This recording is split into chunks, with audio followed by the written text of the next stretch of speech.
How you guys doing? This is James once again. This is Have a Conversation. I thank you for tuning in right now.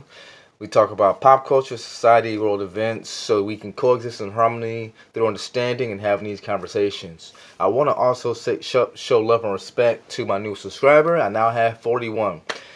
Y'all might think that's a small number, but I think that's a lot. I hope that you guys keep sharing these videos so I can keep on giving you guys different perspectives of my perspective, and so that we can just thrive for new generations with positivity. This video right here is going to be, excuse me, about 3 different topics, but of the same exact realm.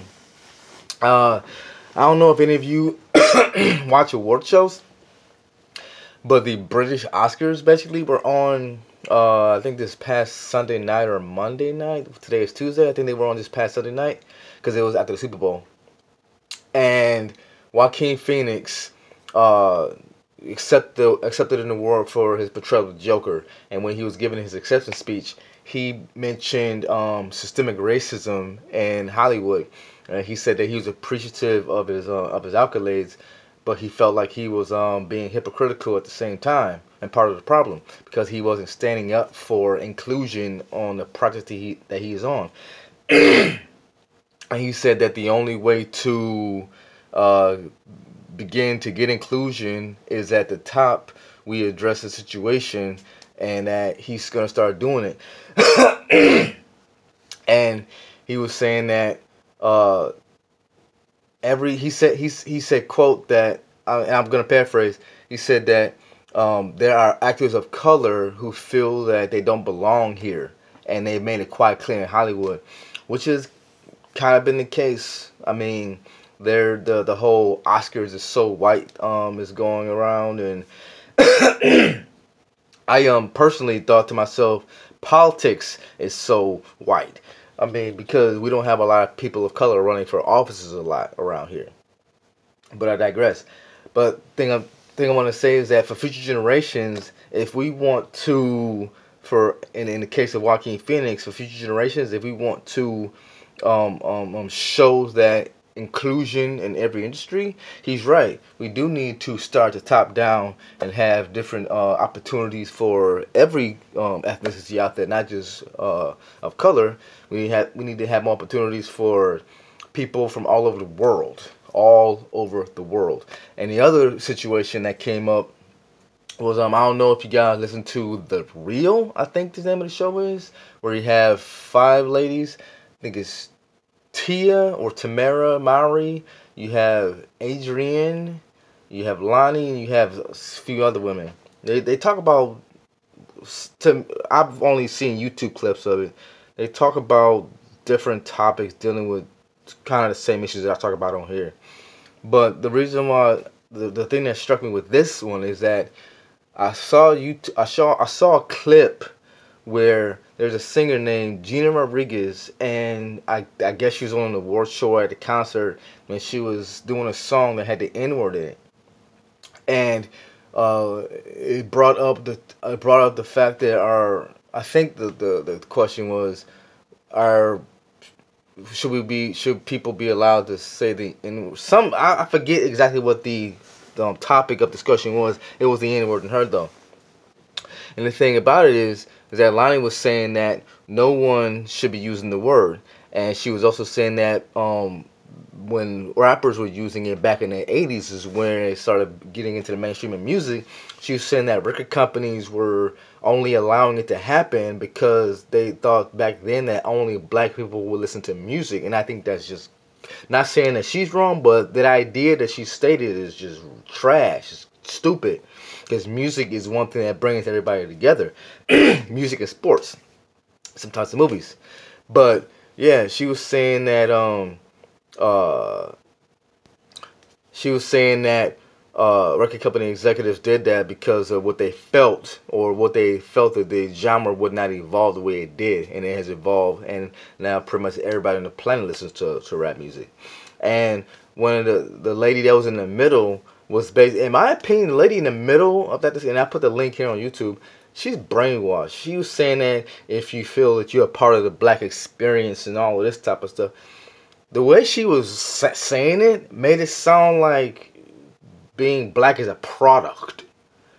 Being of color is not a product. It's how you're born. You have no choice.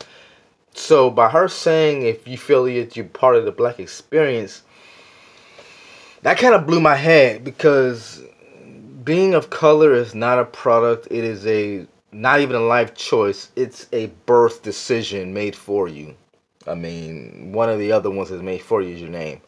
But I digress. When she said that, it just kind of made me upset, because you're part of the problem. And Lonnie is being part of the solution. And a lot of people up on that panel are being part of the solution. It is never okay for anybody on the planet to use that word, because the word comes from hurt. It comes from one of the worst parts of human existence known to man. So why would anybody want to keep the word alive? Why would any of us, I don't care what race you are, nobody needs to say it, but Lonnie was right. If we if we want for future generations, if we want to live in love and we want to live together and coexist together, we need to understand that there are certain things that are hurtful to people based on history of civilization. And people thinking that, oh, it's a term of endearment. No, it's not a term of endearment. I don't care what pronunciation you use, what kind of letters you put on there, that word is not a term of endearment. It is basically people who have been taught this word, and that they've been taught by their relatives, and it's literally been passed down from generation to generation from pain.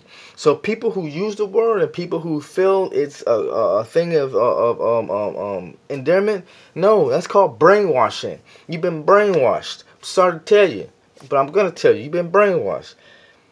That word, along with other racial epithets for other ethnicities, are not okay. For future generations, if we want to coexist in love and in harmony, we need to respect and understand each other deeper than what we act like we do right now. We need to, like Martin Luther King said, we need to love for the content of character, not the color of the skin. Period. And the other point I wanted to bring up was that on Facebook, this has to do with Shakira and J-Lo performance, is that she was saying that, because a lot of people were having problems with the J-Lo performance. I do too. She was saying that, I'm not going to mention her name because I said in a Facebook post that I wouldn't.